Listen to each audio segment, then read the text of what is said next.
स्वावलंबन। दीपू 4 माह पूर्व एक पिल्ला लाया था।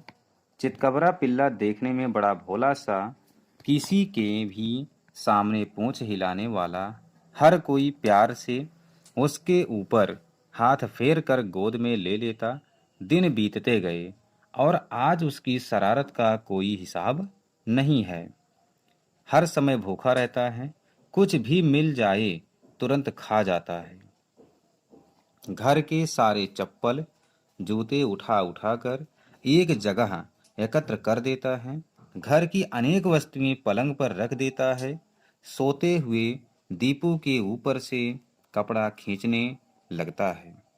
उसके ऊट पटांग कामों को देख सुनकर कभी हंसी आती है और कभी उसके द्वारा बढ़ाया गया घर का काम देखकर गुस्सा भी। परंतु किया क्या जा सकता है, वह पल भर में ही अपनी हरकतों से गुस्सा करने वाले को खुश कर देता है। दीपू ने उसका नाम हैप्पी रखा है। वह उसे रोज नहलाता है, समय पर खाने को देता है और यह भी समझता है कि सारे अच्छे बुरे कार्य करना, नटखट बनना हैप्पी का जन्मसिद्ध अधिकार है। वह उसे अनेक प्रकार के प्रशिक्षण भी देता है, जैसे तेज दौड़ना, ऊपर उछलना, फेंकी गई वस्तु उठाकर लाना, व्यक्ति व वस्तुओं की पहचान करना आदि। हैप्पी की शरारतें सीमा से परे होती जा रही थी। एक दिन उसने मेज पर चढ़कर ऊंची छलांग लगाई कि बरामदे में लटके चिड़िया के घोंसले को गिरा डाला।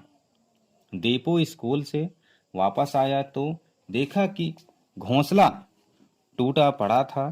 तिनके जमीन पर बिखरे पड़े थे और नर व मादा चिड़िया ची ची करके दुखी हो रही थी। हैप्पी भाव भाव करके चिड़ियों को भगाने का प्रयत्न कर रहा था। दीपू पल भर में समझ गया कि ये सब करतूतें हैप्पी की हैं। उसने हैप्पी के दोनों कान खींचे, एक चपत लगाई और समझाया कि ऐसा नहीं करना चाहिए। माँ बोली, देखो ये बेचारी चिड़िया कितने दिनों से जुटी थी घोंसला बनाने में। एक एक तिनका बीन कर कितनी मेहनत से जोड़ जोड़ कर घोंसला बनाया। इस हैप्पी ने एक झटके में सारी मेहनत पर पानी फेर दिया। ओह, बेचारी नन्ही चिड़िया, दीपू के मुंह से निकला। फिर सोच कर बोला, माँ, गलती हैप्पी ने की है। मैं उस गलती का प्रायश्चित करूंगा। कैसे बेटा? माँ ने पूछा।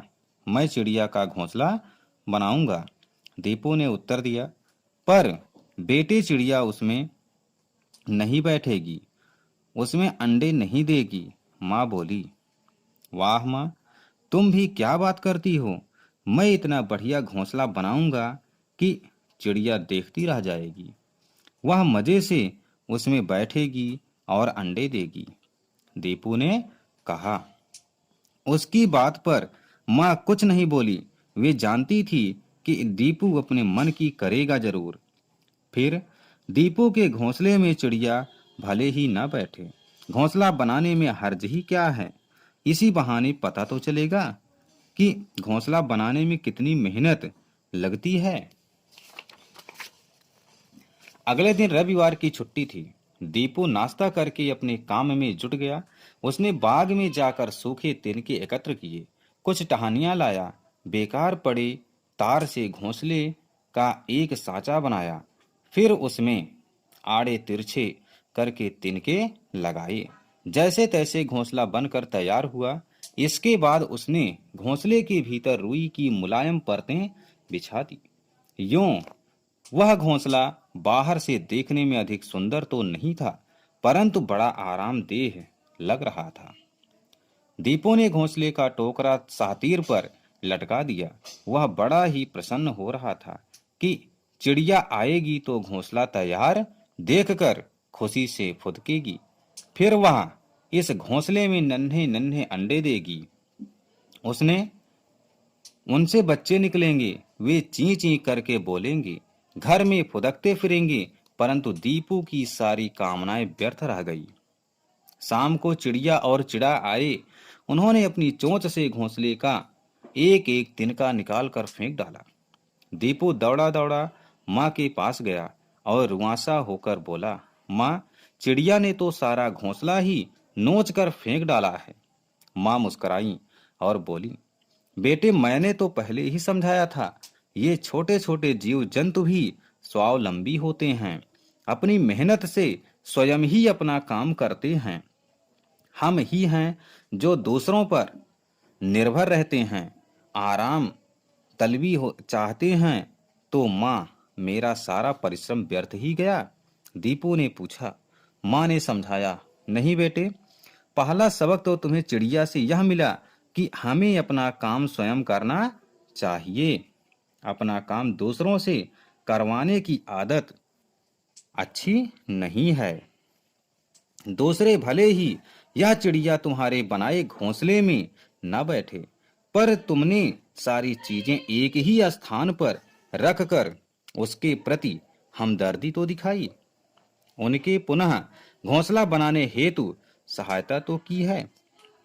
दीपू ने दूसरे दिन स्कूल से आकर देखा कि चिड़िया और चिड़े ने मिलकर उसके द्वारा बनाए गए घोंसले के सारे तिनके निकाल दिए हैं। उन तिनकों से पास ही में एक नया घोंसला बना लिया है। वे दोनों बड़ी ही प्रसन्नता से बैठे ची ची ची करके शोर मचा रहे हैं। माँ बोली, देख दीपू, आज ये दोनों कितने खुश हैं। यह खुशी अपने श्रम की सफलता की है।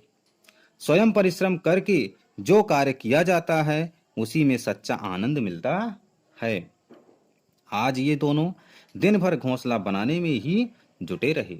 दीपू सोचने लगा कि नन्ही चिड़िया भी अपना काम अपने आप करती है, किसी पर बोझ नहीं बनती। फिर मैं भी अपना सारा काम माँ पर क्यों छोड़ूं? मैं भी अपना अधिकतर काम अपने आप ही। अब दीपू अपने जूतों पर पालिश करता है, स्वयं अपना स्कूल का बस्ता लगाकर रखता है। प्यास लगने पर माँ को आवाज नहीं लगाता, वरन स्वयं पानी लेकर पी लेता है। अपनी वस्तुएं भी संभाल कर स्वयं रखता है। माँ उसे अब बात बात पर टोकती भी नहीं है, वे उसकी सभी से प्रशंसा करती रहती हैं।